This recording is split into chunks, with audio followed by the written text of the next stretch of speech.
서연아. 나가서 저녁값 200만 원 계산하고 온 김에 네 동서 약혼식 계약금 5천만 원도 네 카드로 결제하렴. 시어머니가 온 가족을 외식에 초대했다. 식사가 거의 끝날 무렵 시어머니는 나에게 계산대로 가서 계산을 하라고 눈짓했다. 그러면서 시누이 약혼식 계약금 5천만 원도 같이 내라고 했다. 나는 시어머니의 입을 틀어막을 한마디를 던졌다. 사람들은 여자가 시집가는 것을 도박에 비유하지만 나는 사지에 제 발로 걸어 들어간 꼴이었다. 5년 동안 허리가 휘도록 며느리 노릇을 하면서 그저 묵묵히 참으면 평화로운 가정을 얻을 수 있을 거라 순진하게 믿었다. 하지만 시댁은 나를 그저 마르지 않는 현금 인출기로만 여겼다. 한강이 보이는 최고급 한정식집 VIP룸. 마침내 인내심이 바닥을 드러냈다. 200만 원짜리 계산서가 나오자마자 시어머니는 보란듯이 나에게 계산을 떠넘겼고 심지어 시누이 약혼식 계약금 5천만 원까지 강요했다. 시어머니는 의기양양하게 미소 지었고 내 남편이란 작자는 비겁하게 테이블에 고개를 쳐박고 있었다. 하지만 그들은 단단히 착각했다. 오늘 나는 내 손으로 이 기생충 같은 시댁을 무너뜨릴 것이다.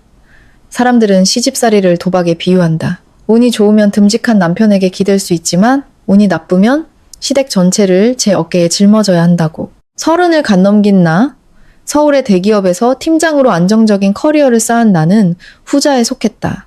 내 남편 박민주는 성실하지만 현실에 안주하는 평범한 회사원이었다.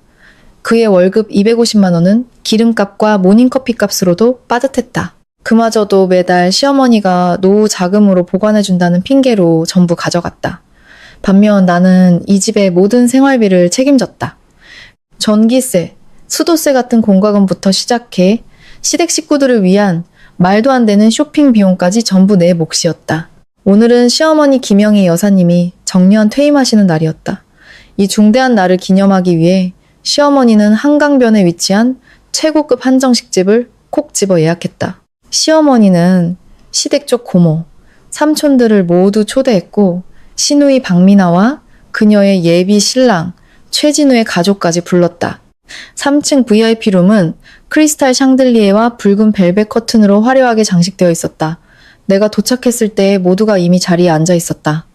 시어머니는 상석에 앉아 환한 미소를 짓고 있었다. 그녀는 새빨간 디자이너 원피스를 입고 있었는데 목에는 지난 설날에 내가 사들인 묵직한 순금 목걸이가 번쩍였다. 내가 온 것을 본 시어머니는 가볍게 고개를 끄덕이더니 이내 직원을 향해 손짓했다. 김 여사는 마치 재벌가 사모님이라도 된 듯 메뉴판을 넘기며 위험 있는 태도를 보였다. 그녀는 쩌렁쩌렁한 목소리로 음식을 주문했고 그 소리는 방 전체에 울려 퍼졌다. 최고급 대게찜, 랍스터 버터구이 2접시, 자연산 화로회, 전복구이, 그리고 값비싼 송이, 버섯 수프와 고급 와인까지 닥치는 대로 주문했다.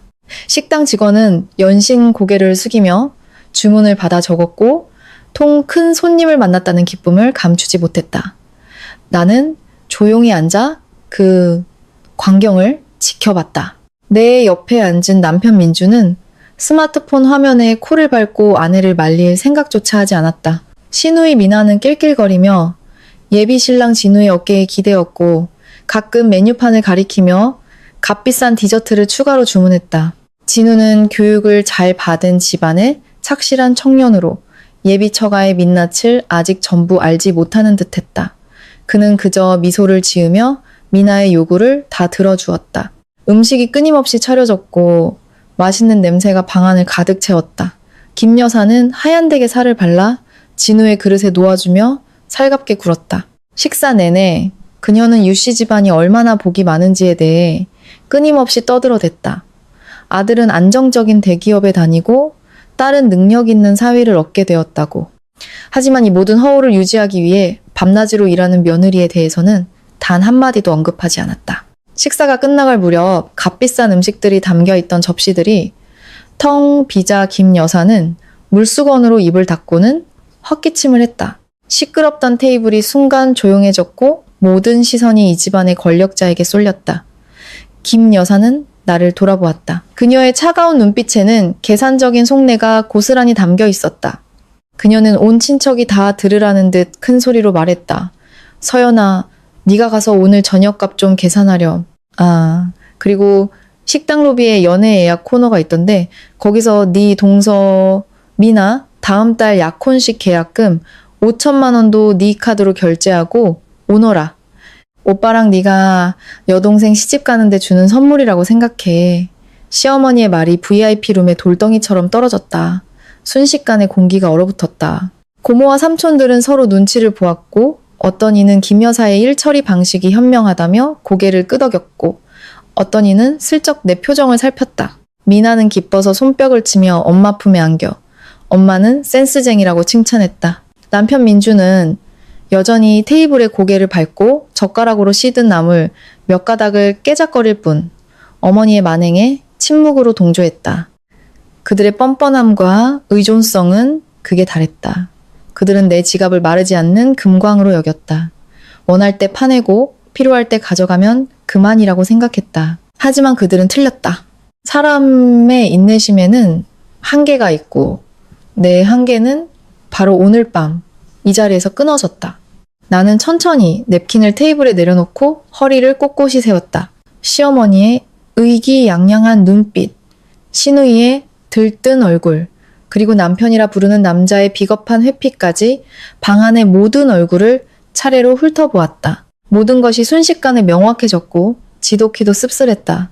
나는 깊게 숨을 들이마신 뒤 차분하지만 또렷한 목소리로 한자 힘주어 말했다. 어머니 죄송해요. 오늘 오후에 회사에서 갑자기 회의가 길어져서 사무실에서 바로 오느라 가방을 책상에 두고 왔어요. 지금 지갑도 없고 계좌 이체할 휴대폰도 없네요. 이 자리는 어머니께서 모두를 초대하신 거잖아요.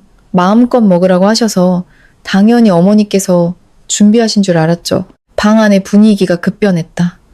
김 여사의 입가에 머물던 미소가 사라지고 마치 찬물을 뒤집어 쓴 사람처럼 얼굴이 굳어졌다. 그녀는 눈을 동그랗게 뜨고 나를 쳐다보았고 미간에는 분노가 서렸다. 친척들은 수근거리기 시작했다. 미나는 진우의 팔을 놓고 얼굴색이 변했다. 남편 민주는 화들짝 놀라 고개를 들었다. 그의 얼굴은 핏기 하나 없이 창백했다. 그는 나를 빤히 쳐다보았다. 그의 눈에는 당혹감이 역력했다. 그는 내가 절대 가방을 잊어버릴 사람이 아니라는 것을 잘 알았지만 이 많은 사람 앞에서 나를 추궁할 용기는 없었다. 그의 이마에서는 식은땀이 흐르기 시작했다. 그의 월급은 매달 통장에 찍히자마자 시어머니가 땅 산다는 핑계로 모두 빼앗아갔다. 지금 민준의 주머니에는 아마 주유비로 쓸 현금이만 원이 전부일 것이다. 김 여사는 애써 평정심을 유지하며 억지 미소를 지었다. 어머, 얘도 참... 이렇게 중요한 자리에 어떻게 돈을 안 갖고 올 수 있니? 그럼 네 남편은 돈 없니? 민준이더러 우선 계산하라고 해. 집에 가서 너희 둘이 알아서 정산하렴. 나는 민준을 돌아보며 옅은 미소를 지었다. 민준 씨, 돈 있어요? 어서 가서 계산해요. 어머니 기다리시잖아요. 민준은 마른 침을 꿀꺽 삼켰다. 테이블 아래로 감춘 그의 두 손은 하얗게 질릴 때까지 꽉 쥐어져 있었다. 그는 난처한 표정으로 어머니를 보며 모기만 한 목소리로 말했다. 어머니 이번 달 월급은 그저께 어머니께 다 드렸잖아요. 제 카드에 돈이 없어요. 바로 그때 VIP룸 문이 열리고 정장을 차려입은 지배인이 계산서를 들고 들어왔다. 그는 전문가다운 미소를 지으며 테이블에 인사했다. 가족 여러분, 오늘 식사는 즐거우셨습니까? VIP룸 이용료를 포함하여 총 218만 원입니다. 어느 분께서 결제하시겠습니까? 218만 원이라는 숫자가 선명하게 울려 퍼졌다. 아까부터 조용히 술만 마시던 시아버지가 깜짝 놀라 손에 든 술잔을 떨어뜨릴 뻔했다. 유리잔이 테이블에 부딪히며 날카로운 소리를 냈다. 시골에서 1년 내내 아껴 써야 모을 수 있는 돈이 한 끼 식사값으로 날아간 것이다. 시아버지의 눈빛은 당혹감으로 가득 찼고 아내를 쳐다보았다. 방 안은 무서운 정적에 휩싸였다. 천장의 에어컨 소리만이 희미하게 들릴 뿐이었다. 지배인은 여전히 인내심 있게 서서 기다렸지만 손님들의 당혹감을 눈치챈 그의 미소는 점점 굳어갔다. 김 여사는 입술을 꽉 깨물었고 화장으로 공들인 얼굴이 창피함과 분노로 붉게 달아올랐다. 그녀는 예비 사위 진우를 흘긋보았다. 그가 놀라서 눈을 동그랗게 뜨고 있는 것을 보고 더 이상 유씨 집안의 체면을 구길 수 없다고 판단했다.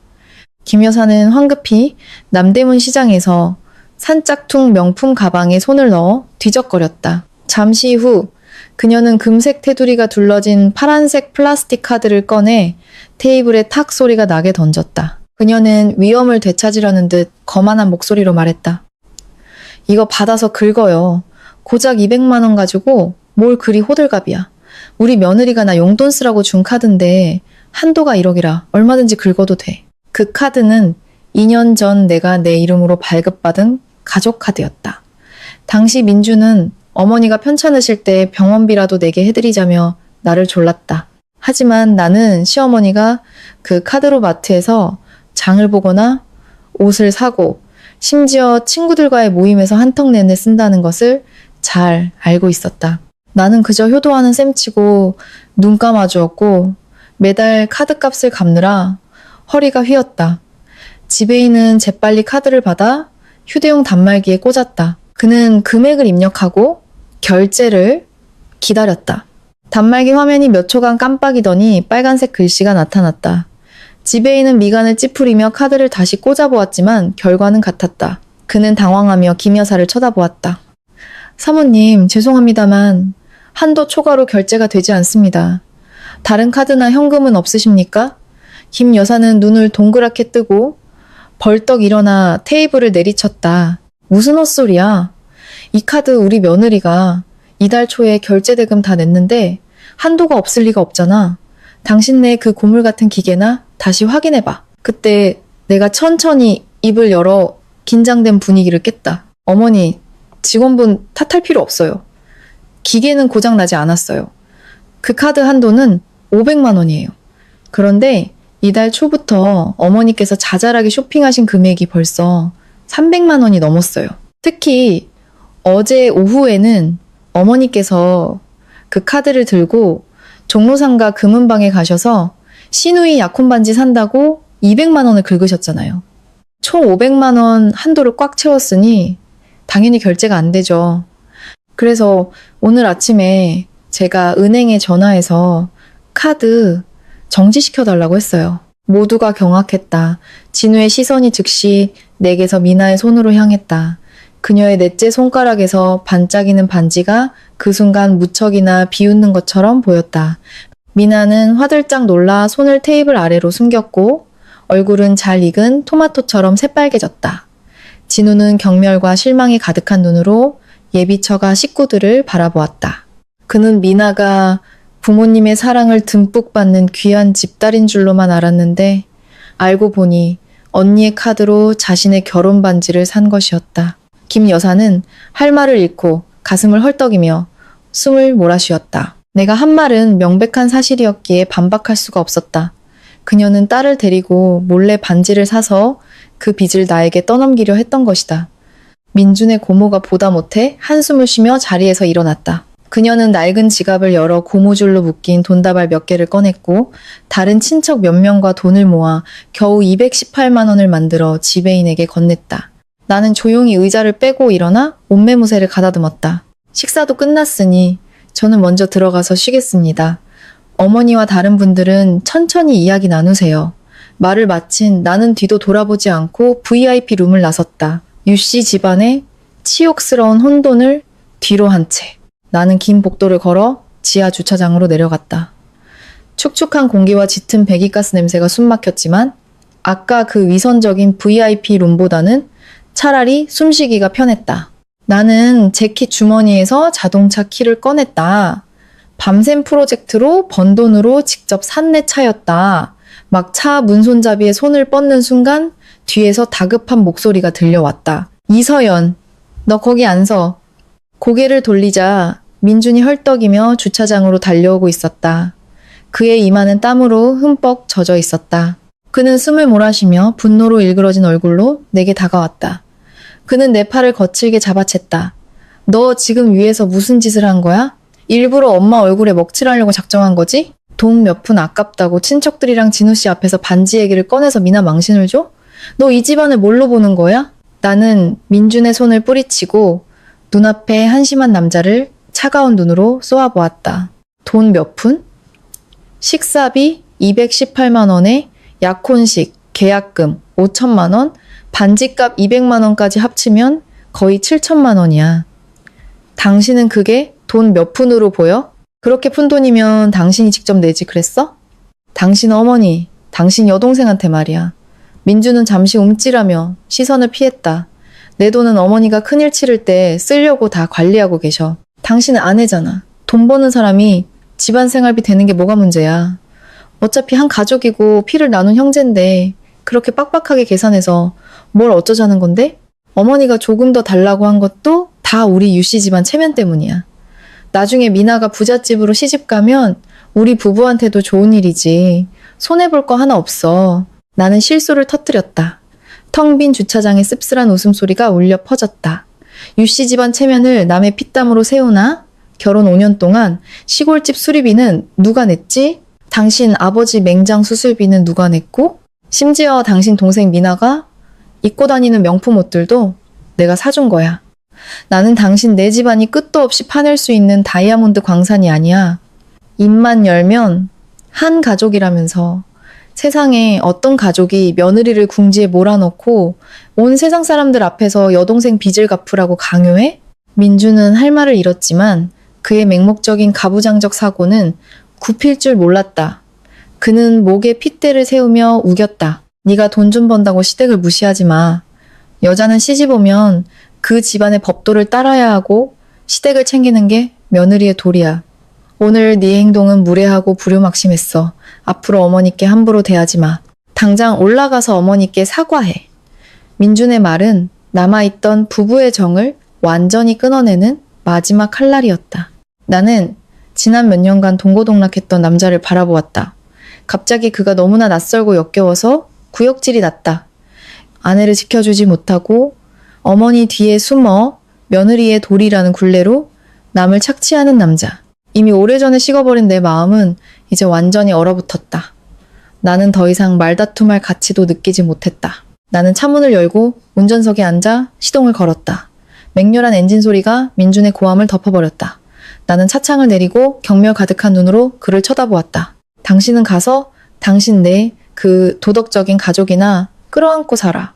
오늘이 내가 이 집안에 인내심을 보인 마지막 날이야. 나는 엑셀을 밟았다. 차는 주차장의 희미한 불빛 속으로 빠르게 사라졌고 민주는 배기가스 속에 홀로 남겨졌다. 나는 밤에 서울 활기찬 거리를 천천히 운전했다.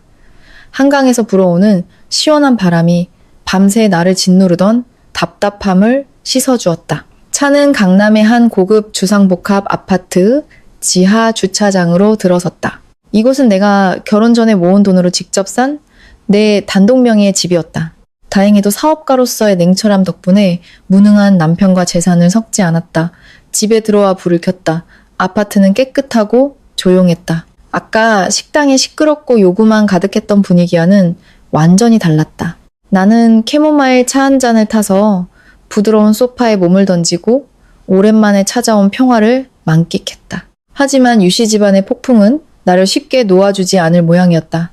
차를 한 모금 마시는 순간 테이블 위 휴대폰이 미친 듯이 울렸다. 발신자는 신우이 미나였다. 나는 한숨을 쉬며 전화를 끊으려 했지만 불길한 예감이 들었다. 나는 화면을 밀어 전화를 받았다. 여보세요? 하기도 전에 저편에서 미나의 처절한 울음소리와 함께 시끄러운 구급차 사이렌 소리가 들려왔다.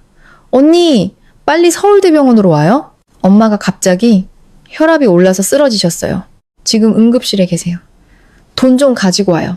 오늘 식당에서 돈을 다 써서 지금 아무도 병원비 낼 돈이 없단 말이에요.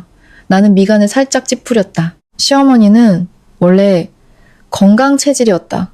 내가 매년 끊어들인 VIP 건강검진 결과는 항상 완벽했다.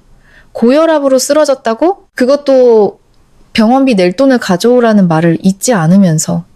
나는 이 가족을 너무나 잘 알았다. 이거는 분명 나를 끌어내 돈을 뜯어내기 위한 서투른 연극일 것이다. 나는 아무렇지 않은 목소리로 차분하게 대답했다. 알았어. 병실 번호 문자로 보내줘. 30분 후 나는 병원 복도에 나타났다. 미나는 대기 의자에 고개를 숙이고 앉아 있다가 나를 보자마자 벌떡 일어섰다. 그녀는 퉁퉁 부은 눈으로 응급실을 가리켰다. 엄마 저기 계세요. 의사 선생님이 방금 주사 놔주셨어요. 언니가 들어가서 엄마 좀 봐요. 언니가 엄마 화나게 해서 이렇게 된 거잖아요. 나는 문을 열고 들어갔다. 시어머니는 침대에 누워 눈을 감고 있었고 코에는 가짜 산소호흡기가 꽂혀 있었다. 옆에는 심박수를 체크하는 모니터가 있었다. 나는 과거 아버지가 오래 입원하셨을 때 간병한 경험이 있어 이런 기계에 대해 잘 알았다. 나는 모니터를 흐긋 보았다. 혈압 120, 80, 심박수 분당 70회. 노인에게는 꿈같은 완벽한 수치였다. 나는 침대 발치에 서서 팔짱을 끼고 입꼬리를 올렸다. 어머니, 이 방에는 저랑 어머니 둘뿐이에요. 혈압 측정기가 저렇게 정상이라고 알려주는데 이제 연극은 그만하시죠. 오래 누워 계시면 허리 아프실 텐데요. 내 말을 듣자 시어머니의 속눈썹이 미세하게 떨렸다. 나를 속일 수 없다는 것을 깨달은 그녀는 천천히 눈을 뜨고 산소호흡기를 옆으로 던져버린 뒤 벌떡 몸을 일으켰다. 병약한 표정은 사라지고 평소의 악랄한 얼굴이 드러났다. 그녀는 나를 쏘아보며 이를 갈며 말했다. 네가 아주 잘났구나. 감히 진우 앞에서 우리 집안 망신을 줘? 내가 분명히 말하는데 이 집안에는 시어머니 머리 꼭대기에 오르려는 며느리는 필요 없어. 정신 차리고 싶으면 내일 당장 5천만 원 인출해서 식당에 미나 약혼식 계약금 내고 반지값 200만 원도 해결해. 만약 네가 순순히 돈을 내놓지 않으면 내가 민준이 시켜서 당장 이혼 서류 쓰게 하고 널 빈손으로 내쫓을 거야. 네가 잘나봤자 평생 독수공방 신세나 져봐라. 나는 눈앞에 탐욕스러운 여자를 보며 두려움 대신 허수음이 나왔다. 그녀는 이 썩어빠진 결혼 생활을 무기로 나를 협박했다. 내가 유씨 집안의 며느리라는 자리에 연연할 것이라고 생각한 모양이다. 나는 한 걸음 다가가 단호한 눈빛으로 말했다. 어머니께서 원하신다면 민준 씨더러 이혼 서류 쓰라고 하세요.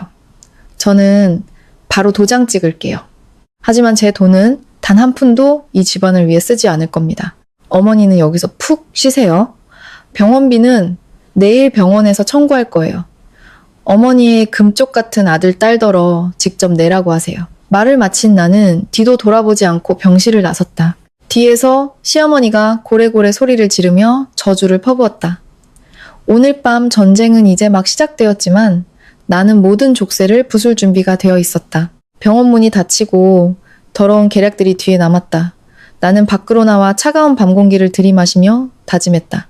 이제부터 내 인생은 내가 결정한다. 나는 병실문 앞에서 멈춰섰다. 차가운 스테인리스 손잡이를 잡고 있던 손을 천천히 놓았다. 방금 시어머니가 내뱉은 이혼 협박은 귀에 거슬렸지만 동시에 내가 놓칠 수 없는 절호의 기회이기도 했다. 지난 몇 년간 나는 평화로운 가정이라는 허울을 지키기 위해 굴욕을 참으며 살아왔다. 하지만 오늘 인내심의 잔은 넘쳐 흘렀다. 나는 발길을 돌려 다시 병실 침대로 향했다. 내가 돌아오자 시어머니는 의기양양한 표정을 지었다. 그녀는 턱을 치켜들고 약한 며느리의 약점을 잡았다고 확신하는 듯 거만한 눈빛을 보냈다. 그녀는 환자복을 매만지며 헛기침을 몇 번 하고는 내가 고개 숙여 사과하기를 기다렸다. 하지만 나는 조금도 흔들리지 않았다. 나는 태연하게 재킷 주머니에서 스마트폰을 꺼냈다. 나는 느리고 단호한 동작으로 녹음 앱을 켜고 녹음 시작 버튼을 누른 뒤 스마트폰을 침대 옆 작은 협탁 위에 올려놓았다. 휴대폰 화면이 밝아지며 방 안의 모든 소리에 맞춰 음파 그래프가 춤을 추었다. 나는 팔짱을 끼고 시어머니의 눈을 똑바로 쳐다보았다. 어머니, 방금 뭐라고 하셨어요? 제가 잘 못 들어서요. 어머니의 요구사항을 다시 한번 말씀해 주시겠어요? 제가 이 집안에서 평화를 얻으려면 얼마를 들여야 하는 거죠? 시어머니는 녹음 중인 휴대폰을 보고는 다시 나를 쳐다보았다. 처음의 놀라움은 이내에 분노로 바뀌었다. 그녀는 늘 군림하는 데 익숙했고 유씨 집안에서 누구도 감히 그녀에게 도전한 적이 없었다.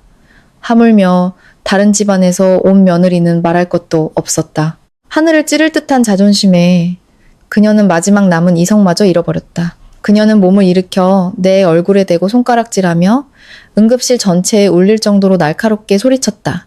네가 지금 나한테 도전하는 거냐? 네까지 녹음기 쪼가리가 무서울 줄 알아? 똑똑히 들어. 네가 이 집 며느리인 이상 네 돈도 유씨 집안 돈이야. 당장 내일 5천만 원 내놔서 미나 약혼식 치르게 해. 그리고 다이아 반지 값 200만 원도 네가 은행에 알아서 갚아. 네가 돈 안 내놓으면 내가 민준이 시켜서 당장 이혼 서류 쓰고 널 쫓아낼 거야. 이 불효 막심한 거 네가 돈 몇 푼 번다고 시어머니 머리 꼭대기에 올라? 내가 민준이를 낳았으니 걔 인생은 내가 결정해.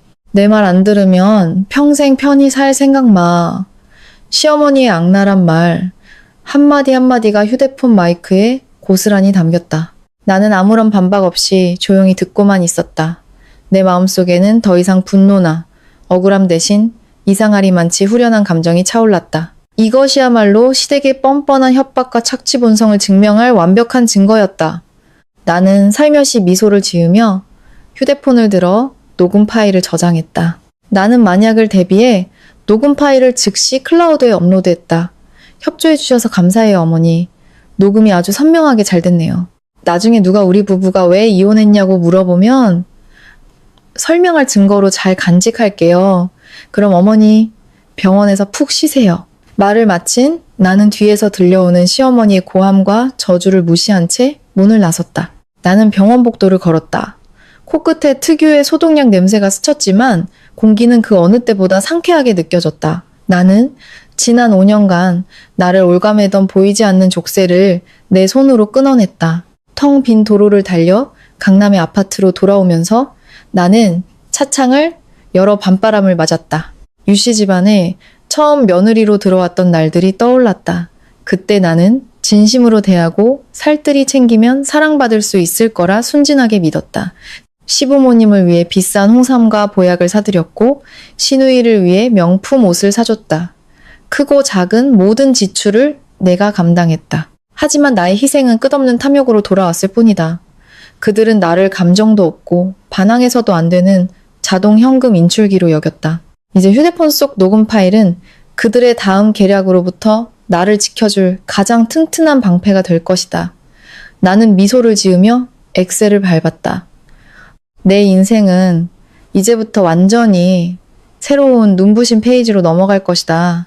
나는 내 아파트로 돌아와 따뜻한 물로 샤워하며 끔찍했던 저녁의 모든 피로를 씻어냈다. 시계가 자정을 가리키고 있었다.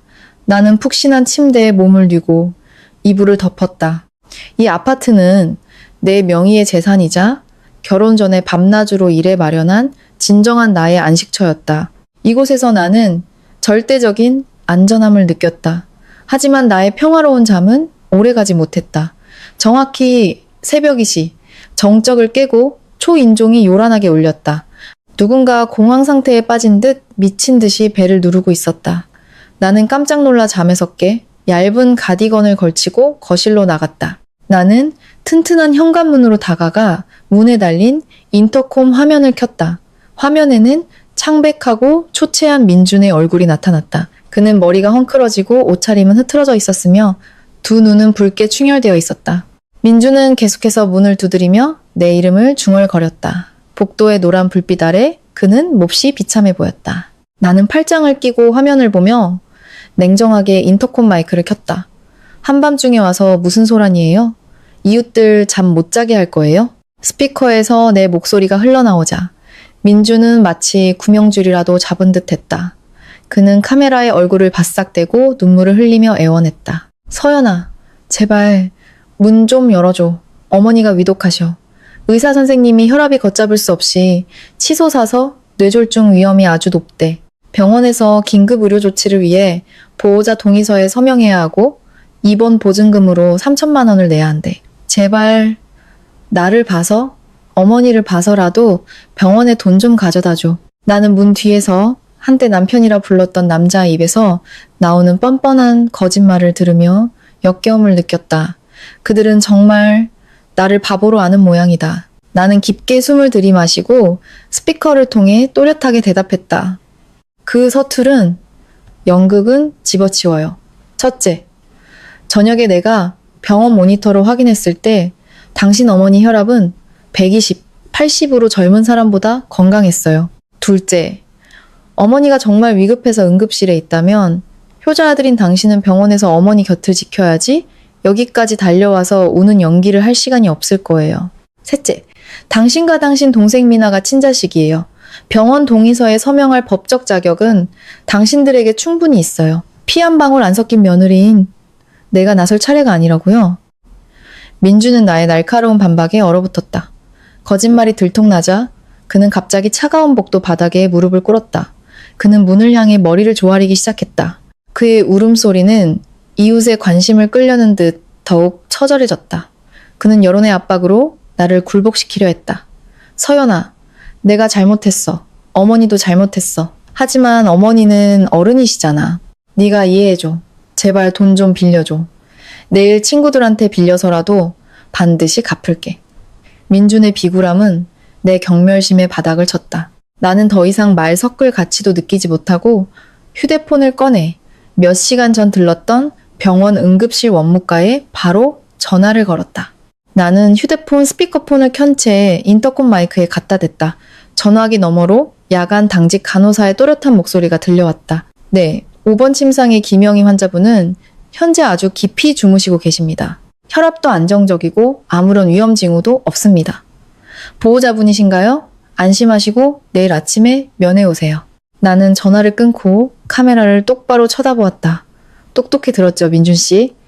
당신 어머니는 병원에서 아주 잘 주무시고 계세요. 당장 일어나서 내 집 앞에서 사라져요. 내가 관리사무소랑 경비실에 연락해서 야간 소란죄로 신고하기 전에 민주는 연극이 완전히 들통나자 치욕감의 얼굴이 새하얘 예진 채 서 있었다. 그는 더 이상 울지도 않고 조용히 일어나 터덜터덜 엘리베이터 쪽으로 걸어갔다. 나는 인터콤 화면을 끄고 침실로 돌아왔다. 오늘 밤 나는 내 마음속의 쓰레기를 완전히 치워버렸다. 다음날 아침 나는 상쾌한 기분으로 잠에서 깼다. 세련된 네이비색 정장을 골라 입고 가볍게 화장을 한 뒤 머리를 단정하게 올렸다. 나는 독립적인 여성의 자신감 넘치는 태도로 집을 나섰다. 오늘 회사에서는 다음 분기 부동산 프로젝트 최종안을 결정하는 중요한 임원회의가 있었다. 나는 아침 8시에 테헤란로에 있는 본사 건물에 도착했다. 모든 것이 순조롭게 진행되던 오전 10시경 내 사무실에서 재무보고서를 검토하고 있는데 내선 전화가 울렸다. 전화기 너머에서는 1층 로비 안내 데스크 직원의 다급한 목소리가 들려왔다. 팀장님, 빨리 1층으로 내려오셔야겠어요. 팀장님 시부모님이라고 주장하는 어르신 두 분이 여기서 난동을 부리고 계세요. 소리를 지르면서 다른 직원들과 고객들이 다 쳐다보고 있어요. 보안팀에서 말리고 있는데 소용이 없어요. 나는 미간을 찌푸렸다. 시어머니는 어젯밤에 위독한 상태에서 기적적으로 회복하여 회사까지 와서 소란을 피우고 있는 모양이다. 평소 소심하던 시아버지까지 이번 돈 요구 작전에 동원된 것이다. 유씨 집안은 내 명예를 더럽혀 돈을 뜯어내기 위해 어떤 비열한 수단도 가리지 않았다. 나는 침착하게 컴퓨터를 끄고 옷매무새를 가다듬었다. 밖으로 나가 인사팀 소속 보안 담당 직원 2명을 불러 함께 1층으로 내려갔다. 1층 엘리베이터 문이 열리자마자 혼란스러운 광경이 눈에 들어왔다. 시어머니는 번쩍이는 대리석 바닥에 주저앉아 양손으로 바닥을 치며 고래고래 소리 지르고 있었다. 아이고 세상 사람들아, 이 불효 막심한 며느리 좀 보세요. 팀장이라고 월급은 수천만 원씩 받으면서 아픈 시어머니는 병원에 버려두고 병원비 한 푼 안 내는 인간이에요. 이 늙은이를 말려 죽이고 유씨 집안 재산을 다 차지하려는 속셈이라고요. 시골에 있는 친정 부모는 자식 교육을 어떻게 시켰길래 서울 와서 이런 짓을 벌인답니까? 시아버지는 옆에 서서 얼굴이 시뻘개진 채 겁먹은 안내 데스크 직원들을 향해 손가락질했다. 당장 너희 팀장 이서연인지 뭔지 불러와! 오늘 내가 끝장을 볼 테니까! 이렇게 큰 회사가 어떻게 이런 며느리를 데리고 있냐 말이야. 내가 나타나자 동료들과 파트너들의 호기심 어린 시선이 모두 내게 쏠렸다. 다른 사람이었다면 아마 창피해서 울며 도망가거나 시부모님께 무릎 꿇고 체면을 지켜달라고 애원했을 것이다. 하지만 나는 아니었다. 나는 옅은 미소를 띤 채 침착한 태도로 그들 앞에 섰다. 아버님, 어머님, 회사에는 어쩐 일이세요? 미리 연락 주셨으면 제가 마중 나갔을 텐데요. 여긴 로비라 다른 분들도 일하고 계세요. 바닥에 앉아서 우시면 곤란해요. 저쪽 VIP 회의실로 들어가서 차분히 이야기 나누시죠. 보안팀 직원분들 2분을 회의실로 모셔다 주세요. 키 크고 건장한 보안 직원 2명이 즉시 다가와 단호하지만 정중하게 시아버지와 시어머니를 부축해 회의실로 안내했다. 회의실에 들어선 나는 직원들에게 나가보라고 손짓하고 문을 닫았다. 방 안에는 우리 셋만 남았다. 시어머니는 의자에 앉자마자 테이블을 치며 소리쳤다. 가식 떨지 마. 내가 여기까지 온 건 내 권리를 찾기 위해서야. 네가 나를 화나게 해서 고혈압으로 쓰러지게 했으니 정신적 피해 보상금으로 2억 원을 내놔. 거기다 미나 결혼, 자금 5천만 원까지 합쳐서 총 2억 5천만 원. 당장 계좌 이체하지 않으면 내가 언론사에 제보해서 네 실체를 다 까발리고 이 팀장 자리에서도 쫓겨나게 만들 거야. 나는 웃음을 터뜨렸다. 조용한 회의실에 맑은 웃음소리가 울려 퍼지자 시아버지와 시어머니는 당황했다. 나는 천장 모서리를 가리켰다. 아버님, 어머님, 저기 360도 회전하는 CCTV 보이세요? 방금 전부터 우리의 대화 내용과 모습이 전부 녹화되고 있어요. 어머니 병원에서 한번 협박한 걸로는 부족하셨나 봐요. 오늘 또 제 직장까지 찾아와서 2번째 협박을 하시네요. 2억 5천만 원이면 형사처벌을 받을 수 있는 큰 금액이에요. 지금 당장 1분 안에 여기서 나가지 않으시면 제가 바로 경찰에 신고해서 업무 방해 및 공갈 협박 현행범으로 체포되게 할 거예요. 그때 언론에 나올 사람은 내가 아니라 유씨 집안 사돈어른 2분이 될걸요. 경찰과 공갈 협박이라는 단어를 듣자 시아버지의 얼굴이 잿빛으로 변했다. 그는 원래 겁이 많은 사람이라 그 말에 바로 시어머니 옷소매를 잡아 끌었다. 시어머니도 겁에 질려 입술을 파르르 떨며 아무 말도 못했다. 2 사람은 천장에 카메라를 힐끗 보더니 조용히 회의실 문을 열고 뒤도 돌아보지 않고 도망쳤다. 나는 팔짱을 낀 채 그들의 초라한 뒷모습을 보며 생각했다. 진짜 재미는 이제부터 시작인데. 시부모님의 소동을 해결한 후 나는 사무실로 돌아와 남은 업무를 처리했다. 그 정도의 소란은 내 커리어에 아무런 영향을 미치지 못했다. 오후 3시쯤 계약서를 검토하고 있는데 휴대폰이 짧게 여러 번 울렸다. 카카오톡 메시지 알림이었다. 발신자는 귀한 시누이 박민아였다.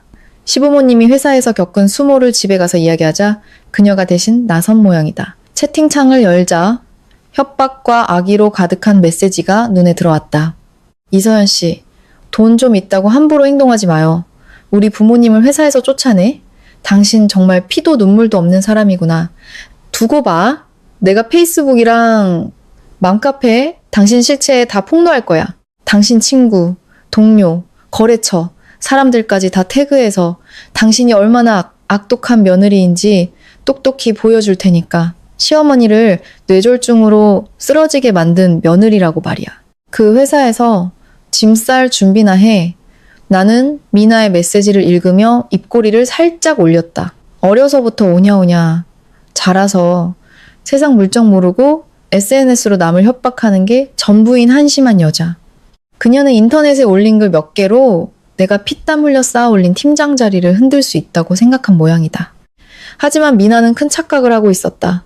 그녀의 치명적인 약점이 내 손안에 있다는 사실을 몰랐다.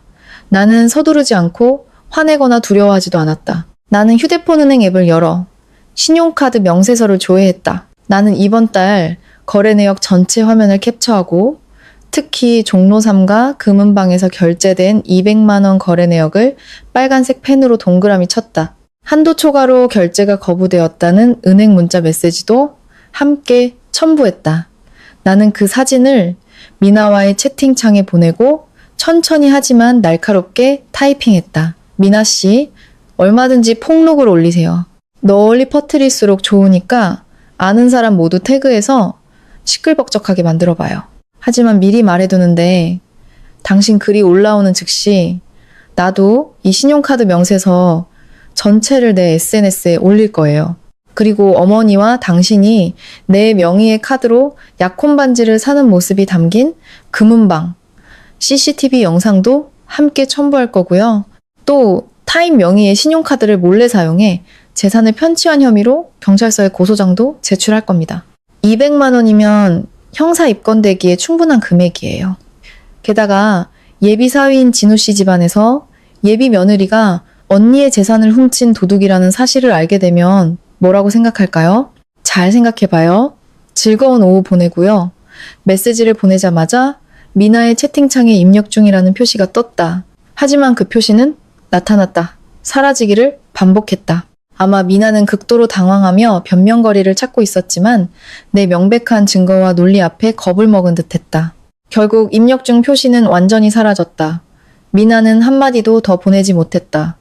그녀의 침묵은 남에게 기생하는 자들의 비겁함을 증명하는 가장 확실한 증거였다. 그들은 상대가 순순히 당해주면 큰소리치지만 법과 명예로 약점을 잡히면 바로 꼬리를 내린다. 나는 조용히 휴대폰을 책상에 뒤집어 놓았다. 승리의 감각은 달콤했다. 나는 이 전쟁의 주도권을 완전히 장악했다. 저녁 6시. 나는 회사를 나와 퇴근길 인파에 합류했다. 집에 돌아와 편한 옷으로 갈아입고 간단히 볶음면을 만들어 먹으며 보던 드라마를 마저 볼 생각이었다. 그런데 또다시 초인종이 울렸다. 인터콤 화면을 보니 역시 민준이었다. 하지만 오늘의 모습은 어젯밤과는 사뭇 달랐다. 그는 옷을 단정하게 차려입고 어색하지만 화해를 청하는 미소를 짓고 있었다. 그의 손에는 반짝이는 스테인리스 보온 도시락통이 들려 있었다. 나는 한숨을 쉬며 문을 열기로 했다. 이 지긋지긋한 문제를 끝내야 했다. 그가 계속 문 앞에서 서성이는 것을 내버려 둘 수는 없었다. 민주는 마치 용서를 기다리는 죄인처럼 조심스럽게 집 안으로 들어왔다. 그는 도시락통을 식탁에 올려놓고 조심스럽게 뚜껑을 열었다. 김치찌개의 구수한 냄새가 주방 가득 퍼져나갔다. 이것은 결혼 초, 아직 부부 사이가 좋았을 때 내가 가장 좋아하던 음식이었다. 민주는 두 손을 비비며 아첨하는 목소리로 말했다. 서연아, 오늘 어머니가 직접 시장 가서 돼지고기 사다가 당신 주려고 김치찌개 끓이셨어. 어머니가 그러시는데 일하느라 고생하는 사람은 뜨끈한 찌개를 먹어야 기운이 난대. 어제 오늘 우리 사이에 좀 오해가 있었잖아. 부모님은 연세가 많으셔서 가끔 생각이 짧으실 때가 있어. 네가 자식 된 도리로 이해해줘.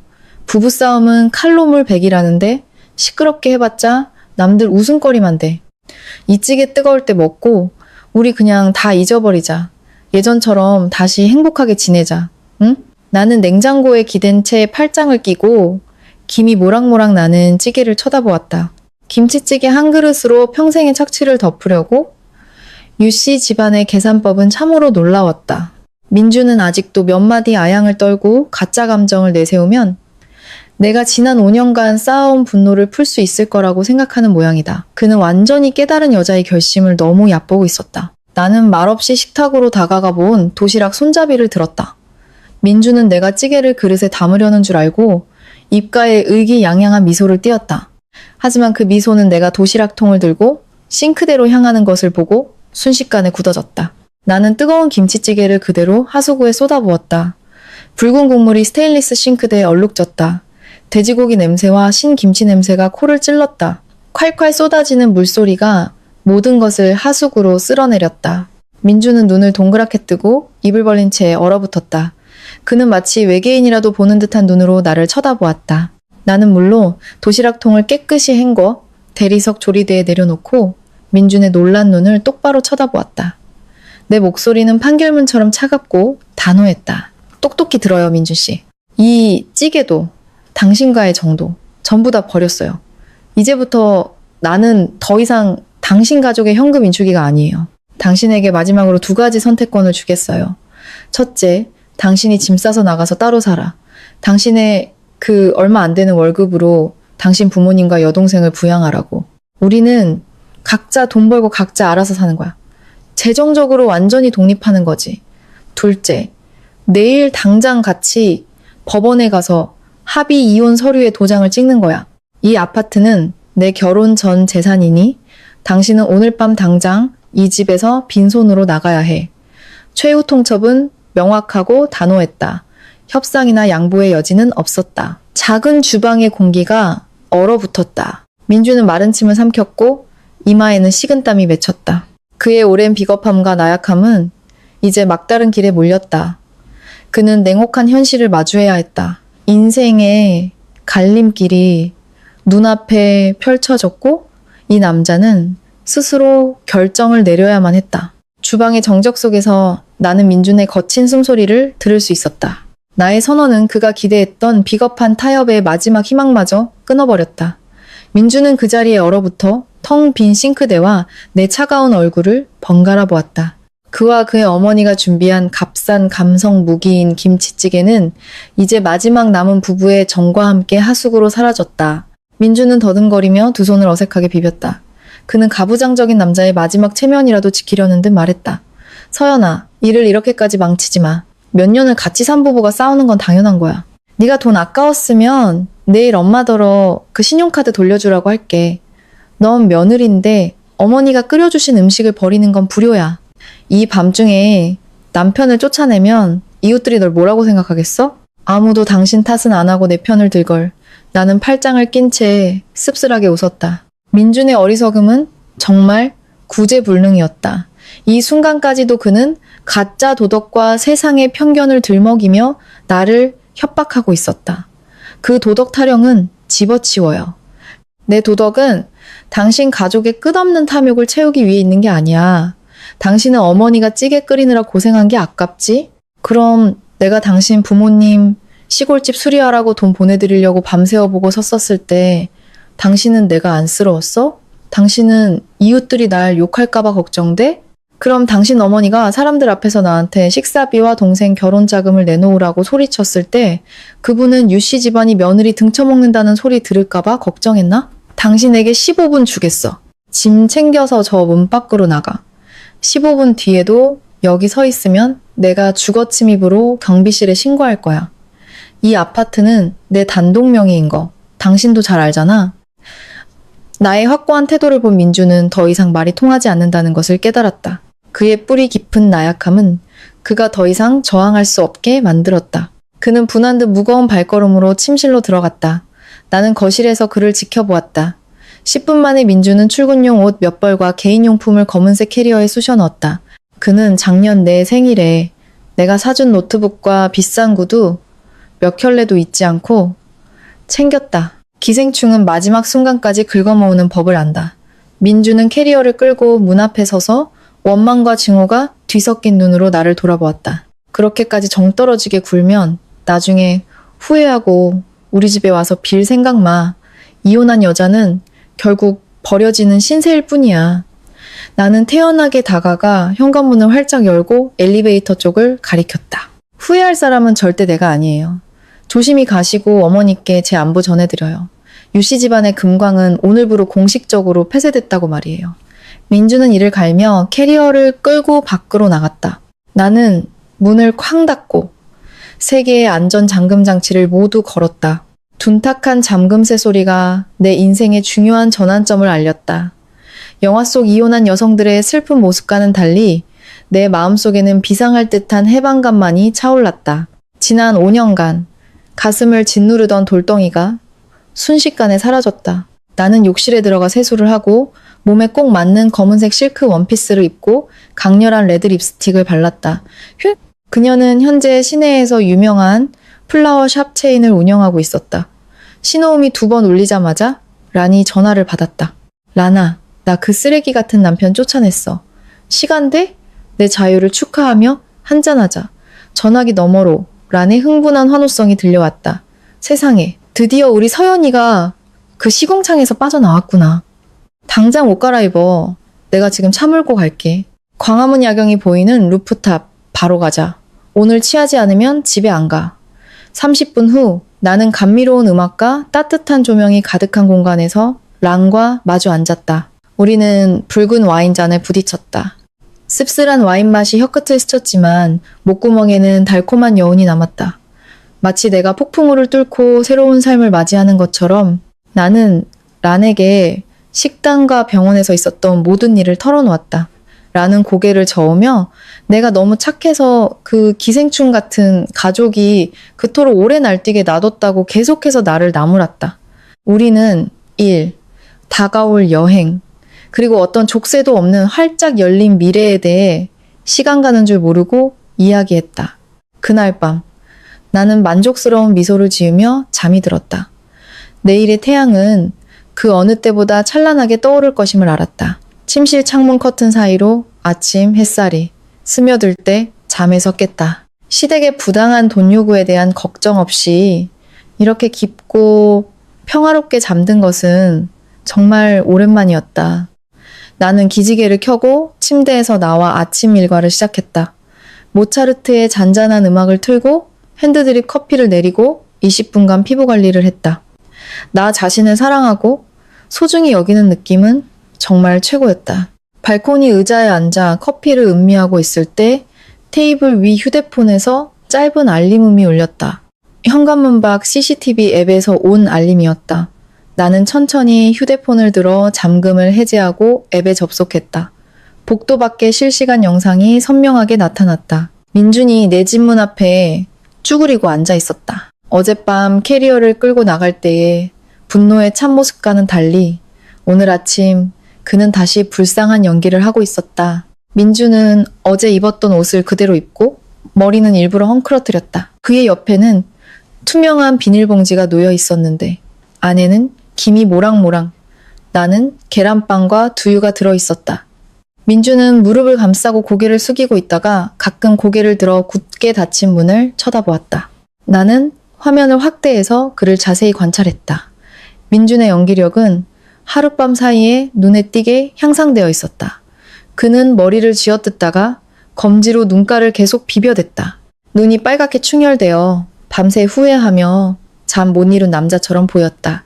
하지만 민주는 내 CCTV가 그의 작은 행동 하나하나까지 놓치지 않는 고화질이라는 사실을 몰랐다. 10분쯤 연기를 해도 문이 열리지 않자 민주는 인내심을 잃기 시작했다. 그는 텅 빈 복도를 힐끗 보더니 주머니에서 휴대폰을 꺼내 페이스북을 보기 시작했다. 방심한 순간 그는 입을 크게 벌려 하품을 했다. 그의 얼굴에는 졸음과 지루함이 역력했다. 바로 그때 나는 재빨리 화면을 캡처했다. 나는 눈을 비벼 붉어진 채 하품하는 민준의 사진을 저장했다. 그 모습은 너무나 우습고 한심했다. 나는 CCTV 앱을 닫고 카카오톡을 열어 그 사진을 민준에게 보냈다. 사진과 함께 짧지만 치명적인 메시지를 보냈다. 연기력이 형편없네요, 민준 씨. 눈 비벼서 만든 가짜 눈물은 감동적이지 않아요. 계란빵 다 식겠어요. 돈 아까우니 어서 먹어요. 이 집 도어록은 오늘 아침에 비밀번호로 바꿨고 그 번호는 외부인에게 알려주지 않아요. 쓰레기는 다른 데 가서 버려요. 고급 아파트 복도 더럽히지 말고 메시지를 보낸 후 나는 다시 실시간 CCTV 화면으로 그의 반응을 살폈다. 예상대로 30초 후 민준의 손에 들린 휴대폰이 울렸다. 그는 휴대폰을 열어보고는 자신의 굴욕적인 사진을 보고 눈이 휘둥그레졌다. 그는 즉시 고개를 들어 천장 모서리에 달린 작은 CCTV를 쏘아보았다. 자신의 모든 가식적인 행동이 집 안에서 코미디처럼 관람당했다는 사실을 깨닫자 그의 창백한 얼굴은 분노와 수치심으로 시뻘개졌다. 그의 옹졸한 본성이 드러났다. 민주는 벌떡 일어나 더 이상 불쌍한 남편 연기를 하지 않았다. 그는 복도 벽을 발로 걷어차며 알아들을 수 없는 욕설을 중얼거렸다. 그는 계란빵과 두유가 담긴 봉지를 들고 먹는 대신 엘리베이터 옆 공용 쓰레기통에 힘껏 던져버렸다.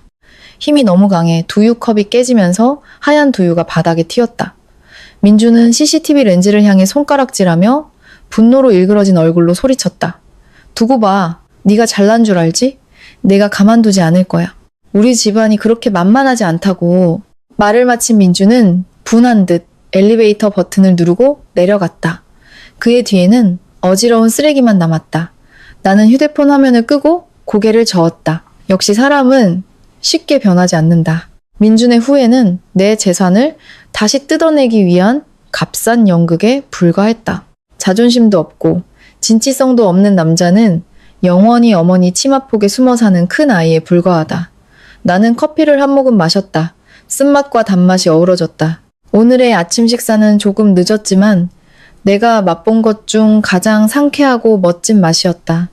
일요일 오후 나는 제스민차 한 주전자를 우려내 좋아하는 소설책과 함께 바람이 시원한 발코니에 앉았다. 주말의 공간은 고요했고 아파트 단지 안나무십 스치는 소리와 멀리서 들려오는 자동차 소리만이 들릴 뿐이었다. 혼자가 되니 이렇게 자유롭고 편안할 수가 없었다. 마치 다시 태어난 기분이었다. 내가 책에 빠져 있을 때 테이블 위 휴대폰이 울렸다.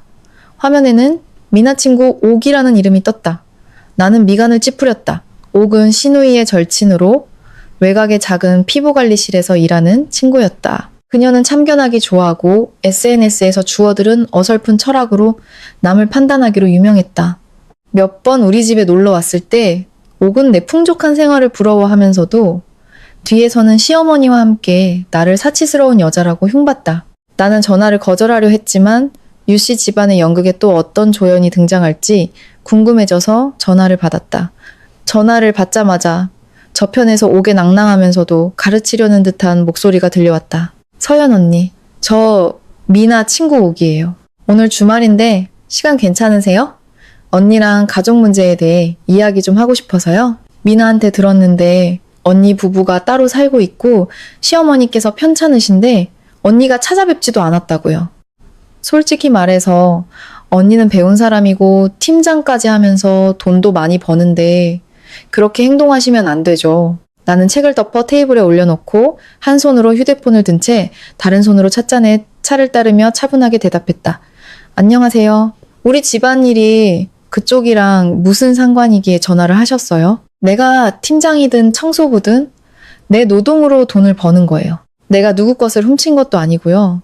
그럼 내가 어떻게 행동해야 하는 건데요? 내 반문의 옥은 이미 준비한 듯 공허한 도덕론을 줄줄이 쏟아냈다. 저는 그냥 제3자 입장에서 객관적으로 보는 거예요. 시어머니께서 민준 오빠를 키우셨으니 언니가 시집 갔으면 시부모님을 부양할 책임이 있는 거잖아요. 언니는 한 달에 수천만 원씩 벌면서 곧 결혼할 미나는 돈 들어갈 곳이 많잖아요. 언니가 몇 천만 원 보태주는 게 뭐 그리 대수라고요. 가족 돕는 셈 치는 거죠. 그렇게 한 푼 두 푼 따지면 나중에 민준 오빠가 질려서 언니를 버릴 수도 있어요. 여자는 아무리 잘나도 결국 기댈 남편이 있어야 해요. 어서 시어머니께 사과하고 미나한테 돈 보내줘요. 진심으로 충고하는 거예요. 나는 웃음을 참을 수 없었다. 내 웃음소리에 옥은 당황한 듯 말을 멈췄다. 그녀는 자신의 금과 옥조 같은 충고가 왜 비웃음을 사는지 이해하지 못하는 듯했다. 나는 찻잔을 들어 한 모금 마시고 목소리를 차갑게 바꾸어 그 젊은 여자의 환상을 깨뜨렸다. 옥씨, 말 한번 잘했네요. 당신이 진심으로 충고했으니 나도 진심으로 대답해줄게요. 첫째, 내 돈은 내 피땀 눈물이에요. 게으름뱅이들을 위해 자선 사업하라고 있는 돈이 아니라고요. 둘째, 나는 민준 씨처럼 나약한 남자를 기댈 생각 추호도 없어요. 사실 지난 몇 년간 그 유씨 집안 전체가 내 지갑에 기대서 살아왔죠. 셋째, 당신이 그렇게 객관적인 입장에서 미나를 동정한다면 당신이 직접 5천만 원을 마련해서 친구 약혼식을 치러주지 그래요? 피부관리실에서 팁도 많이 받을 텐데 내 반박의 오금 말을 더듬기 시작했다. 그녀는 약한 목소리로 변명했다. 언니도 참 저는 친구인데 어떻게 그런 큰 돈을 마련해요? 언니는 올케잖아요. 그건 언니의 의무라고요. 나는 단호하게 말을 끊었다. 나를 현금 인출기로 여기는 가족에게는 어떤 의무도 없어요. 마침 전화 잘했어요. 당신의 소중한 친구에게 이 말 좀 전해줘요. 다음 주 월요일에 내가 법원에 이혼 소송을 제기할 거라고. 오빠 데려다가 먹여 살릴 준비나 하라고요. 그리고 미나가 내 카드로 긁은 다이아 반지갑 200만 원 3일 안에 현금으로 갚으라고 전해요. 기한 넘기면 사기죄로 경찰에 고소할 테니 그때는 아는 사람이라고 봐주지 않을 거라고요. 그럼 이만. 옥이 반응하기도 전에 나는 전화를 끊고 휴대폰을 소파에 던져버렸다. 위선자들은 항상 남의 돈으로 좋은 사람인 척한다. 옥의 전화는 내 결심을 더욱 굳히게 했다. 시댁의 망상이라는 병은 이제 주변 친구들에게까지 퍼져나가고 있었다. 나는 안도의 한숨을 쉬며 다시 책을 집어들었다. 전화기 저편에서 벌어질 분노와 혼란은 내 알 바 아니었다. 월요일 아침, 나는 평소보다 일찍 회사를 나서는 대신 법무법인으로 향했다. 나는 이혼 및 재산 분쟁 전문으로 유명한 40대 베테랑 변호사와 미리 약속을 잡아두었다. 법률사무소는 전문성과 법의 위험을 풍겼다. 변호사는 나를 편안한 가죽 의자에 앉게 했다. 나는 서류 가방에서 어젯밤 미리 준비해둔 두꺼운 서류철을 꺼내 그에게 건넸다. 변호사님 안녕하세요. 제 결혼 생활과 관련된 모든 서류입니다. 혼인관계 증명서, 신분증, 그리고 가장 중요한 제가 살고 있는 이 아파트의 등기 부등본입니다. 이 아파트는 제 단독 명의이고 혼인신고 1년 전에 취득했습니다. 저는 남편 박민준과 이혼 소송을 진행하고 싶습니다. 그가 제 인생에서 빈손으로 사라지고 제 집에서 단 1원도 가져가지 못하도록 확실히 하고 싶습니다. 변호사는 등기부등본과 혼인관계증명서를 꼼꼼히 대조하며 고개를 끄덕였다. 걱정 마십시오. 법적으로 혼인 전 형성된 개인 명의의 재산은 온전히 개인 소유입니다. 남편분은 이 아파트에 대해 어떠한 권리도 주장할 수 없습니다. 재산 보호는 확실히 해드릴 수 있습니다. 하지만 자녀 문제나 공동 채무에 대해 여쭤봐야겠습니다. 자녀가 있으신가요? 부부 공동 명의의 대출은 없고요. 나는 고개를 저었다. 자녀는 없습니다. 이 끔찍한 결혼 생활에서 가장 다행인 점이죠. 공동 명의의 대출도 없습니다. 다만 변호사님께 시댁에서 저를 속여갈취한 돈을 회수하기 위한 특별 조항을 추가해달라고 부탁드리고 싶습니다. 변호사는 수첩과 펜을 꺼냈다. 나는 조목조목 빚 내역을 설명하기 시작했다. 첫째, 다이아 반지 값 200만 원입니다. 시어머니와 시누이가 제 명의의 가족카드를 몰래 가져가 결제했습니다. 은행거래 내역과 증빙자료는 모두 가지고 있습니다. 둘째, 2년 전 시어머니가 시골집 수리비 명목으로 제게 현금 3천만 원을 빌려가셨습니다. 그때 땅 팔면 갚겠다고 하셨지만 아직까지 소식이 없습니다. 나는 서류철에서 낡은 종이 한 장을 꺼내 변호사 앞에 놓았다. 그분은 교활해서 며느리에게 돈을 빌리면서 차용증을 쓸 리가 없죠. 하지만 저는 그때 예금을 해지해서 송금해야 했기 때문에 은행의 거래 명세서를 발급받았습니다. 송금 내용에는 시어머니 시골집 수리비 대여라고 명확히 기재해 두었습니다. 이 증거로 재산을 돌려받을 수 있을까요? 변호사는 거래 명세서를 보며 나의 신중함에 감탄하는 듯 했다. 그는 고개를 끄덕이며 분석했다. 의뢰인께서는 정말 현명하고 성견지명이 있으시군요. 송금 목적이 명확히 기재된 은행 증빙 자료는 법정에서 매우 강력한 증거가 됩니다. 여기에 채무 확인을 위한 통화 녹취나 문자 메시지를 추가하면 법적으로 김 여사에게 3,200만 원을 반환하라고 요구할 충분한 근거가 됩니다. 이 채무 변제 요구를 이혼 소송에 포함시켜 시댁의 재정적 책임을 명확히 하겠습니다. 만약 그들이 갚지 않으면 강제 집행을 신청할 수 있습니다. 나는 만족스럽게 미소 지었다. 모든 것이 계획대로 진행되고 있었다. 나는 변호사에게 법적 대리인 위임장에 서명했다. 법률 사무소를 나오자 서울의 하늘은 맑고 푸르렀다.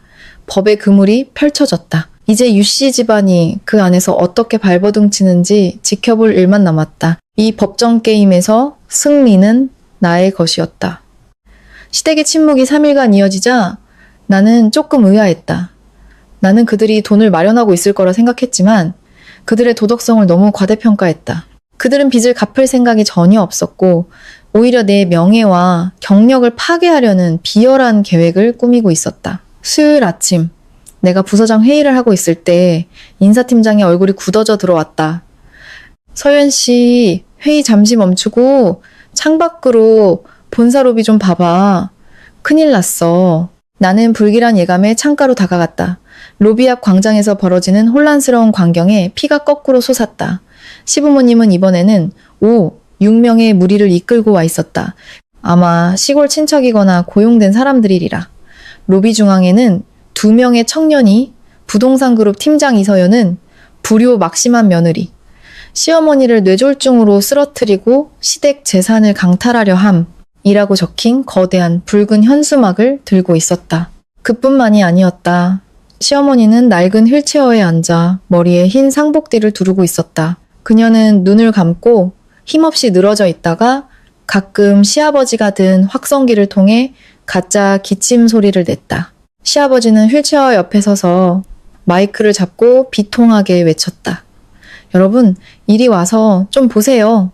제 며느리가 이 좋은 건물에서 팀장 노릇을 하면서 늙은 시부모를 이렇게 박대합니다. 제 아내가 아파서 쓰러졌는데도 본체 만체하고 제 아들을 집에서 쫓아내고 바람을 피우고 있습니다.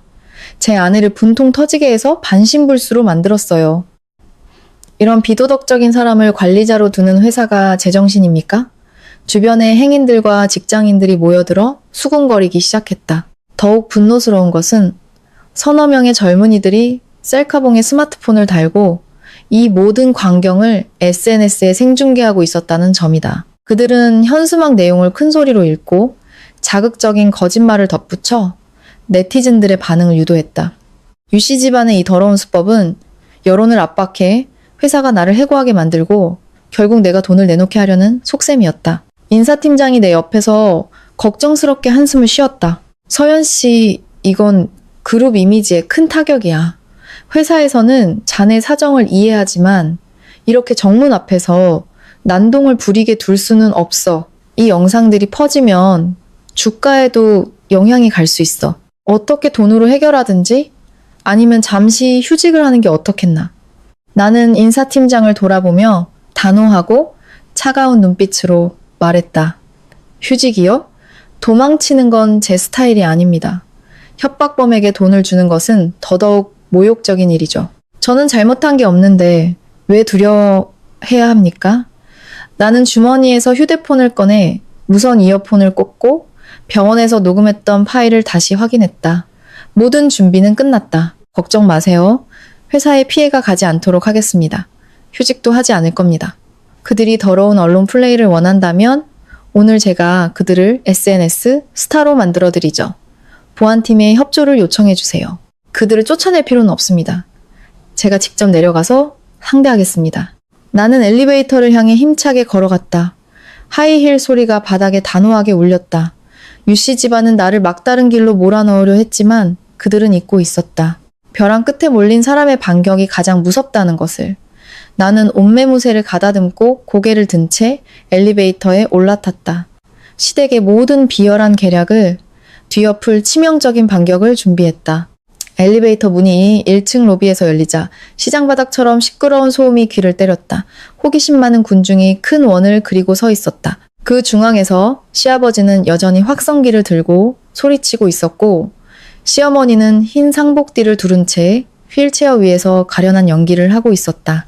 생중계를 하던 젊은이들은 여전히 카메라를 현수막에 고정한 채 악독한 며느리에 대한 거짓 이야기를 꾸며내고 있었다. 나는 엘리베이터에서 내려 당당한 태도로 걸어 나갔다. 하이힐 소리가 대리석 바닥에 또렷하게 울렸다. 내가 나타나자 시아버지는 마치 기다렸다는 듯 확성기를 내 쪽으로 향했다. 여러분, 저 피도 눈물도 없는 며느리가 나왔습니다. 저렇게 잘난 척하면서 친어머니 같은 시어머니를 휠체어 신세로 만들었어요. 오늘 내가 온 세상에 네 실체를 알려주마. 군중이 길을 터주었고 모든 시선과 수군거림, 카메라 렌즈가 내게로 쏠렸다.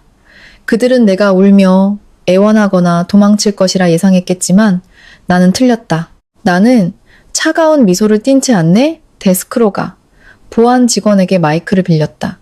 나는 마이크를 들고 시부모님과 군중을 향해 돌아섰다. 내 목소리는 맑고 또렷하게 울려 퍼져 시아버지의 싸구려 확성기 소리를 압도했다.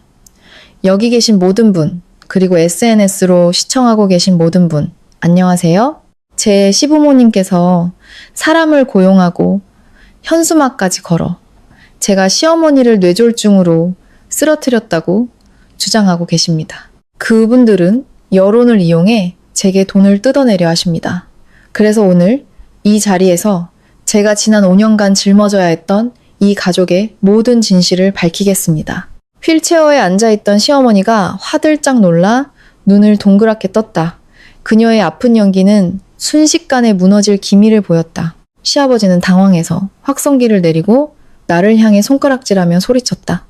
네가 지금 무슨 헛소리를 하는 거야. 나는 말다툼 대신 휴대폰을 꺼내 건물 전체의 음향 시스템에 블루투스로 연결했다. 그리고 시어머니가 병원에서 가짜로 쓰러졌던 그 밤에 녹음했던 파일을 재생했다. 건물 전체 스피커에서 시어머니의 악랄하고 권위적인 목소리가 쩌렁쩌렁 울려 퍼졌다. 네가 지금 나한테 도전하는 거냐? 내까지 녹음기 쪼가리가 무서울 줄 알아? 똑똑히 들어. 네가 이 집 며느리인 이상 네 돈도 유씨 집안 돈이야. 당장 내일 5천만 원 내놔서 미나 약혼식 치르게 해. 그리고 다이아 반지값 200만 원도 네가 은행에 알아서 갚아. 네가 돈 안 내놓으면 내가 민준이 시켜서 당장 이혼 서류 쓰고 널 쫓아낼 거야. 이 불효 막심한 것.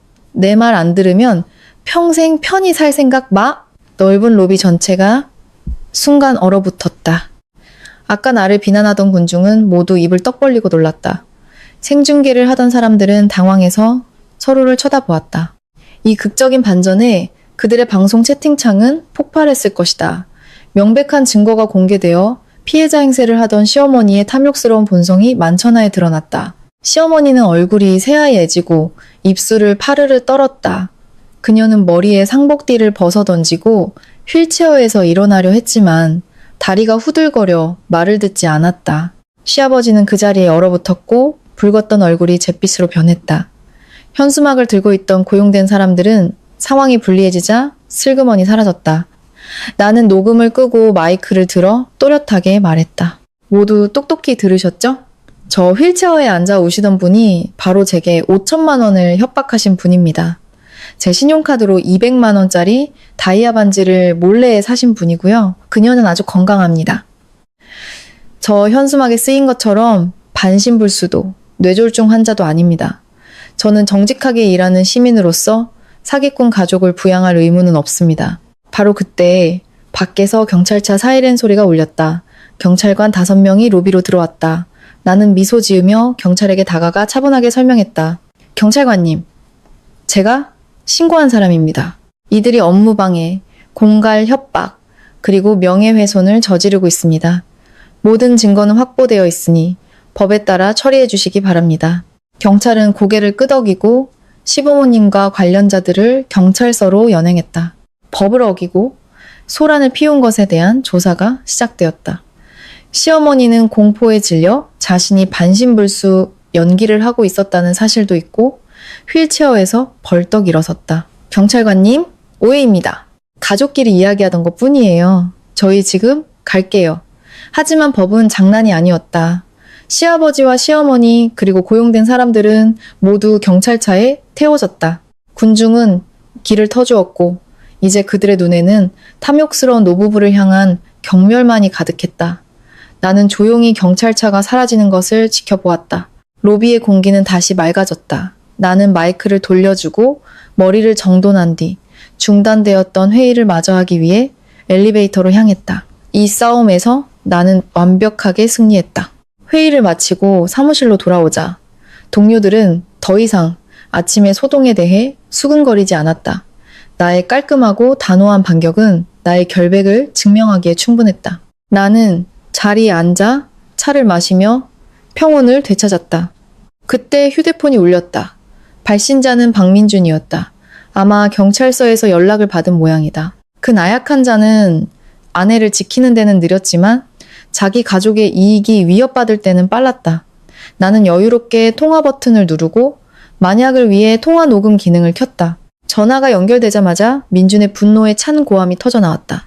그는 마치 궁지에 몰린 짐승처럼 이성을 잃고 있었다. 너 정말 악독한 여자구나. 우리 부모님한테 무슨 짓을 한 거야. 연세도 많으신 분들을 경찰서에 보내? 우리 유씨 집안 체면이 뭐가 돼? 당장 경찰서 가서 고소 취하해. 명예훼손이랑 업무방해 벌금이 얼마인 줄 알아? 우리 집안을 망하게 할 셈이야? 나는 귀에서 휴대폰을 살짝 떼고 그가 분노를 다 쏟아내기를 기다린 후 차갑게 말했다. 민준 씨, 말 조심해요. 당신 부모님이 직접 사람들을 데리고 와서 내 회사에서 난동을 부리고 나를 모함했어요. 나는 단지 내 권리를 지키기 위해 경찰에 신고했을 뿐이야. 잘못한 사람이 법적 책임을 지는 건 당연한 거예요. 고소 치아? 꿈도 꾸지 마. 민주는 잠시 말을 멈추고 거친 숨을 몰아쉬었다. 그는 목소리를 낮춰 애원하기 시작했다. 서연아, 제발. 부모님은 늙고 혈압도 높으셔. 경찰서에서 무슨 일이라도 생기면 내가 평생 후회할 거야.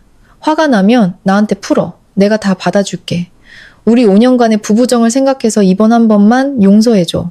다시는 너한테 폐 끼치지 않게 내가 잘 관리할게. 나는 비웃음을 터뜨렸다. 부부의 정? 당신 어머니가 나한테 빚 갚으라고 강요할 때 당신은 뭐 했지? 당신 어머니가 병원에서 돈 내놓으라고 협박할 때 당신은 한밤중에 와서 우는 연기나 했잖아. 남편으로서의 책임은 단 한 번도 다하지 않았으면서 무슨 자격으로 정을 우는해? 똑똑히 들어. 나는 이미 변호사를 통해 이혼 소송을 제기했어. 며칠 안에 법원에서 소환장이 갈 거야. 민주는 절망에 빠져 말을 더듬었다. 정말 소송을 냈어? 서연아, 이러지 마. 우리 다시 이야기할 수 있잖아. 나는 그의 말을 끊고 마지막 일격을 날렸다. 더 이상 할 말 없어. 당신 부모님과 귀한 여동생에게 전해. 내가 이혼 소송에 새로운 조항을 추가했으니까 당신 가족이 나를 지속적으로 괴롭히고 명예를 훼손하여 내 정신과 업무에 심각한 피해를 입혔기 때문에 정신적 피해 보상금으로 5억 원을 청구할 거야. 기존의 빚 3,200만 원도 함께. 만약 내 주변에 또 얼씬거리면 당신 집안이 파산할 때까지 소송을 걸겠어. 그럼 이만? 나는 통화를 끊고 민준의 번호를 차단했다. 그의 절망은 오랜 비겁함과 방관의 당연한 결과였다. 나는 자신을 수렁으로 밀어넣은 자들을 구원할 의무가 없었다. 완전히 관계를 끊는 것만이 내 평화를 지키는 유일한 방법이었다. 금요일 오후 조용한 카페에서 커피를 마시고 있는데 은행 알림 메시지가 왔다. 내 계좌로 1,500만 원이 입금되었다. 송금 메모에는 방미나 반지값이라고 적혀 있었다. 나는 쓴웃음을 지었다. 결국 그 거만하던 시누이도 법과 여론의 압박에 굴복한 것이다. 은행 알림 직후 모르는 번호로 전화가 걸려왔다. 나는 전화를 받고 상대가 먼저 말하기를 기다렸다. 흐느끼는 목소리가 들려왔다. 이서연 씨, 이제 만족해요? 내 인생을 완전히 망쳐놨잖아. 돈은 갚았으니 더 이상 나한테 소송 걸 권리는 없어. 당신은 악마야. 미나의 목소리였다. 그녀는 완전히 무너진 듯 했다. 나는 무심하게 커피를 저으며 말했다. 돈 받았으니 이 일은 끝난 거고 소송 여부는 내 권리야. 내가 당신 인생을 망쳤다고? 너무 과대평가하는 거 아니야? 난 당신 인생에 관심 없어. 왜 그렇게 우는 건데? 미나는 격하게 흐느끼며 말했다. 진우 씨가 파혼했어요. 우리 부모님 앞에서 우리 집안은 사기꾼 집단이라고 했어요. 언니 회사 앞에서 부모님이 난동 부리는 생중계 영상을 봤대요. 언니 신용카드로 약혼 반지 산 것도 용납할 수 없다고 했어요. 다 언니 때문이야. 언니가 순순히 돈을 냈으면 그 녹음 파일을 공개하지 않았으면 진우 씨가 나를 버리지 않았을 거라고? 내가 좋은 집에 시집 가는 게 질투나서 일부러 내 결혼을 망친 거지? 미나의 어이없는 책임 전가에 나는 분노 대신 연민을 느꼈다. 유씨 집안은 남을 착취하는 것을 당연하게 여기고 거기에 저항하는 사람은 악당으로 만들었다. 나는 심호흡을 하고 단호하게 말했다. 미나 씨, 꿈깨. 당신 결혼을 망친 건 내가 아니라 당신 가족의 끝없는 탐욕이야. 진우 씨는 교육받은 사람이고 그 집안은 교양 있는 집안이야. 그들은 착하고 분별력 있는 아내를 원했지. 남의 피를 빠는 기생충을 원한 게 아니라고. 당신 가족의 본성은 언젠가 드러날 일이었어. 오히려 진우 씨 가족이 수렁에 빠지기 전에 진실을 알게 해준 나한테 고마워해야지. 훔친 돈으로 산 그 다이아 반지, 이제 애인이 떠나는데도 차고 다니니 자랑스럽겠네. 미나는 전화기 너머로 저주를 퍼부었다. 그녀는 내가 평생 외롭게 살 것이며 시댁을 박대한 것에 대한 벌을 받을 것이라고 악담했다. 하지만 나는 조금도 신경 쓰지 않았다. 모든 것을 잃은 패배자의 말은 더 이상 내 감정을 건드리지 못했다. 인과응보는 유씨 집안에 닥쳤고 미나는 악행에 동조한 대가를 가장 먼저 치른 것이다. 나는 조용히 전화를 끊고 그 번호도 차단했다. 테이블 위 커피는 반쯤 비어 있었다. 쓴맛 뒤에 달콤한 여운이 남았다. 나는 창밖을 보았다. 사람들은 각자 자기 인생의 책임을 지며 바쁘게 살아가고 있었다. 나는 자리에서 일어나 계산을 하고 카페를 나섰다. 마음은 가벼웠다. 이 비극적인 결혼의 잔재를 깨끗이 청소할 다음 단계를 준비했다. 회사 소동 몇 주 후 변호사의 도움으로 이혼 절차는 신속하게 진행되었다. 내가 제공한 증거들은 너무나 명백해서 시댁의 어떤 저항도 무력화시켰다. 월요일 아침, 나는 변호사로부터 민준이 법원에서 합의 이혼 서류에 서명했고 재산 분할 없이 빈손으로 떠나기로 동의했다는 문자를 받았다. 문자를 읽는 순간 마침내 해방감을 느꼈다. 나를 올가매던 보이지 않는 족쇄가 공식적으로 끊어진 것이다. 하지만 민준의 빠른 포기 뒤에는 한 가정의 비극이 숨어 있었다. 그 이야기는 그의 동양 출신 동료를 통해 듣게 되었다. 경찰서에 다녀온 후 시부모님은 엄청난 정신적 충격을 받았다. 시골에서 큰 소리치며 살던 그들은 며느리가 팀장이고 딸이 재벌가에 시집 간다고 자랑하고 다녔다. 하지만 업무방해와 명예훼손으로 벌금을 내고 생중계 영상이 널리 퍼지면서 유씨 집안의 체면은 완전히 무너졌다. 온 동네에 웃음거리가 된 것이다. 수치심과 굴욕감, 그리고 미나의 파혼 소식까지 겹치면서 시어머니의 혈압은 정말로 터져버렸다. 이번에는 돈을 뜯어내기 위한 연극이 아니었다. 극심한 분노와 수치심을 그녀의 뇌혈관이 견디지 못한 것이다. 시어머니는 집 마당에서 뇌졸중으로 쓰러져 의식을 잃었다.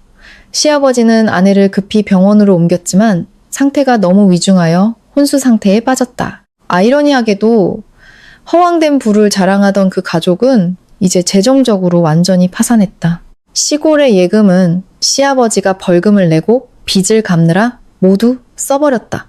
월급 250만 원의 민주는 중환자실에서 매일같이 불어나는 수천만 원의 병원비를 감당할 수 없었다. 미나는 방에 틀어박혀 울기만 할 뿐이었다. 더 이상 돈을 뜯어낼 금광이 없자 민주는 사방으로 돈을 빌리러 다녔지만 그 가족의 본성을 아는 친척들은 모두 거절했다. 입원비를 내지 못하자 시어머니의 치료는 난관에 부딪혔다. 결국 병상에 누운 지 보름도 채 되지 않아 시어머니는 남편과 자식들의 무력함 속에서 숨을 거두었다. 그녀의 장례식은 시골에서 조용하고 쓸쓸하게 치러졌다. 화려한 음식도 많은 조문객도 없이 민준과 미나의 뒤늦은 후회의 울음소리만 가득했다. 민준은 10년은 늙어 보일 정도로 초췌해졌다.